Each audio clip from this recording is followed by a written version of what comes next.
প্ৰথম কথাটো হ'ল যে দুটা বেলেগ পটভূমি এটা পটভূমি হৈ গ'ল এগৰাকী ছোৱালীৰ লগত জড়িত হৈ থকা বিষয় আৰু এটা পটভূমি হৈ গ'ল এটা দুলীয়াজানৰ এটা বিশেষ ঘটনা তাৰ পাছত হেণ্ডকাফ লগোৱা বিষয়টোক লৈ আইন সিদ্ধ কথা বতৰা যিবোৰ আছে আৰু মানৱ অধিকাৰ লগত জড়িত হৈ থকা প্ৰশ্ন মানে পটভূমি দুটা বেলেগ বেলেগ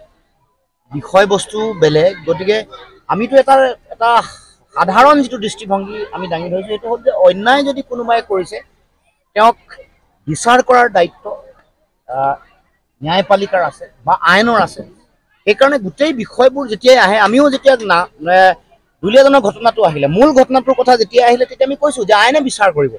দোষী হ'লে দোষীয়ে শাস্তি পাব বা যিটো বিষয় মানে সদৌ অসম ছাত্ৰ সন্থাই উত্থাপন কৰিছে এগৰাকী ছোৱালী কেন্দ্ৰিক কথা বতৰা ইতিমধ্যে আইনৰ মজিয়াত আছেই সেইকাৰণে আমি আগতেও কৈছোঁ যে বিষয়টো আইনে নিশ্চিতভাৱে দোষীক শাস্তি দিব কোনোবাই যদি দুখ কৰিছে নিশ্চিতভাৱে শাস্তি পাব লাগিব কাৰণ দেশত আইনৰ শাসন চলি আছে আইনেহে সকলো বিচাৰ বিশ্লেষণ আমি আইনৰ কোনো উদ্ধত নহয় গতিকে চাব জুডিচ এটা বিষয় বিচাৰাধীন এটা বিষয় গতিকে মই ভাবোঁ যে যিগৰাকী যুৱতী বা শংকৰ বৰুৱা সদৌ অসম ছাত্ৰ সন্থাৰ সাধাৰণ সম্পাদক হৈ থাকোঁতে যিটো বিষয় আহিছিল এইটো এটা বিচাৰাধীন বিষয় গতিকে মই তাততো মন্তব্য দিয়াটো উচিতো নহয় কাৰণ আমি আইনক যিহেতু মানুহ ইয়াতো দুলীয়াজনত যিটো ঘটনা ঘটিছে সেইটো এটা FIR দিছে ইতিমধ্যে FIR লঞ্চ কৰা হৈছে তাৰপিছতে গোটেই বিষয়টো পুলিচ বা আইনৰ মাজলৈ গুচি গৈছে গতিকে বিচাৰটো সেইটো তেনেকৈ বিচাৰ হ'ব গতিকে মই ভাবোঁ যে পটভূমি দুটা বেলেগ বেলেগ দুটাক এক কৰিব নালাগে বিষয়টো ন্যায় অন্যায় গতিকে ইয়াত ব্যক্তিকেন্দ্ৰিক কথা নহয় কোনো এগৰাকী ব্যক্তি কোনো এটা অনুষ্ঠান এনেকুৱা কথা নহয় এইটো আইন যদি আইন কোনোবাই ভংগ কৰিছে শাস্তি পাব গতিকে ন্যায় পোৱা কথাটো মই ভাবোঁ যে কাৰোবাৰ বিৰুদ্ধে যদি অন্যায় হৈছে ন্যায় পাব লাগে আৰু ন্যায়পালিকাই দিব লাগে গতিকে পোনপটীয়াকৈ ক'বলৈ হ'লে গুৱাহাটীৰ বিষয়টো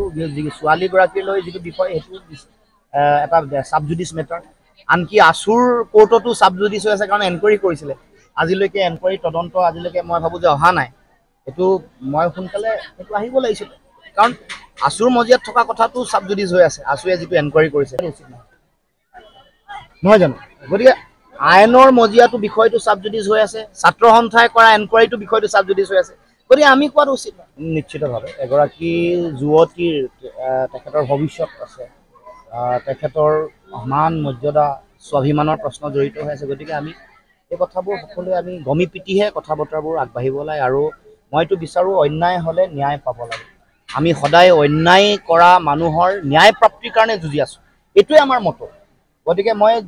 আপোনালোকৰ এই গোটেই কথাবোৰ বা সংবাদ মাধ্যমত সংবাদমেল অহাৰ আগতে মই কৈছোঁ যোৱা কিছুদিনৰ আগত মই গুৱাহাটীত যেতিয়া সংবাদমেল সম্বোধন কৰিছিলোঁ যে ন্যায় প্ৰাপ্তিৰ কথা যেতিয়া আহে কোনোবা নাৰীৰ ন্যায় প্ৰাপ্তি বা ক'ৰবাত কোনোবা ব্যক্তি বিশেষৰ ন্যায় প্ৰাপ্তি বা কোনোবা অনুষ্ঠান সকলোতে বা চৰকাৰী যন্ত্ৰই যদি অন্যায় কৰিছে যিটো হেণ্ডকাফ তেওঁলোকৰ মন মৰ্জি মতে লগাই সকলো কথাৰ এটা বিচাৰ হ'ব লাগিব চৰকাৰে যদি আইন ভাঙিছে তেওঁলোককো আমি প্ৰশ্ন উত্থাপন কৰিম কোনোবা ব্যক্তি বিশেষে যদি আইন অমান্য কৰি অন্যায় কৰিছে কাৰোবাক তেওঁলোকৰ বিষয়েও আমি প্ৰশ্ন উত্থাপন কৰিম গতিকে আমি কথা বতৰাবোৰ যুক্তিৰে চাব লাগিব ন্যায় সিদ্ধভাৱে চাব লাগিব আৰু মই ভাবোঁ যে তেতিয়াহে প্ৰকৃত ন্যায় প্ৰতিষ্ঠা হ'ব আৰু অন্যায়ৰ বিৰুদ্ধে ন্যায় প্ৰতিষ্ঠাৰ যিখন সংগ্ৰাম সেইখন সংগ্ৰামো শক্তিশালী হ'ব আপুনি বিচৰা বাতৰি পাব কেৱল নিউজ 18 এপত নিউজ 18 এপ ডাউনলোড কৰিবলৈ স্ক্যান কৰক এই QR কোড গুগল প্লে ষ্টৰতো পাব এই নিউজ 18 এপ